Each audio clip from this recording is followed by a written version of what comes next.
สบายดีทุกคนวันนี้เรามาหาปลาเนาะหาปลาอยู่แถวใส่ปะคนที่ใส่ปะเขาที่ใส่มานี่ที่ใส่ไม่รู้ข้าไม่เห็นข้ามาตามโลเคชั่น กูก็เริ่มงงแล้วนี่คุณตัวการอยู่คุณเป็นให้มาไกลปะนี่เนาะมาประมาณโมงออกจากเวียงมาประมาณโมงจากโมงวะมาซอกทางเกือบเอิ้นว่าเกือบบ่ฮอดเนาะเกือบบ่ฮอดนี่น้องปลาเห็นเนาะเลือดใจแหงก็เลยมาอัดคลิปด่ามื้อนี้คิดว่ามันใกล้บ่นี่มานี่แล้วปลานี่กินแล้วบ่ตายวะ เราไปเบิ่งปลาก่อนเนาะอันนี้ปลาคือที่เฮาห้ามมาได้เนาะบ่ต้องได้ลงเฮาบ่ต้องได้ลง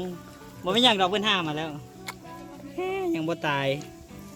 แฮ่มึงตายแน่ไอ้สัตว์มึงตายแน่เฮ้ยขาวอันนี้เรากำลังสิปิ้งเนาะ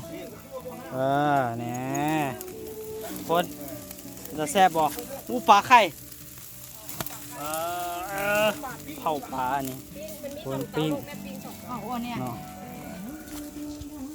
เดี๋ยวเราไปนั่งกินเราเป็นแขกมื้อนี้เนาะเราไม่ได้เป็นคนมาปิ้งมาหาปลาเราเป็นแขกคิดว่ามาหาปลาบ่แม่นเนาะเอามาปิ้งเอามากินมื้อนี้จังได้พอทำรู้สึกคนทางเด้เป็นอะไรคนพามาทางง่ายหลาย ทางง่ายหลาย ง่ายสุดๆง่ายจนแบบว่า อันนี้รู้สึกผิดบ่รู้สึกผิดบ่บ่รู้สึกผิดยัง ถามว่าหลงทางนี่ง่ายก็นี่ ถามความรู้สึกมึงได้เป็นอะไร ธรรมดา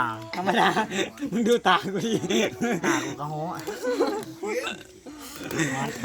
เมื่อยเนาะเด้คนหาปลาอีกคนเห็นแล้วเอาอยู่ใส่ปะน้อยโพดเนาะบ่เห็นยังได้บ่ปลาบ่ได้เอายอกระดุงร้อนอยู่บ่ฮะนี่คนหาปลาน้อยๆอยู่พุ่นเดี๋ยวซูมให้เบิ่งซูมบ่ได้เนาะ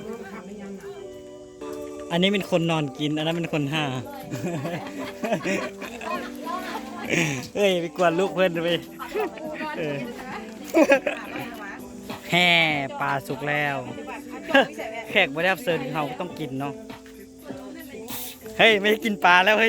ยกินหอยแล้วสุกแล้วไปกินทุกคน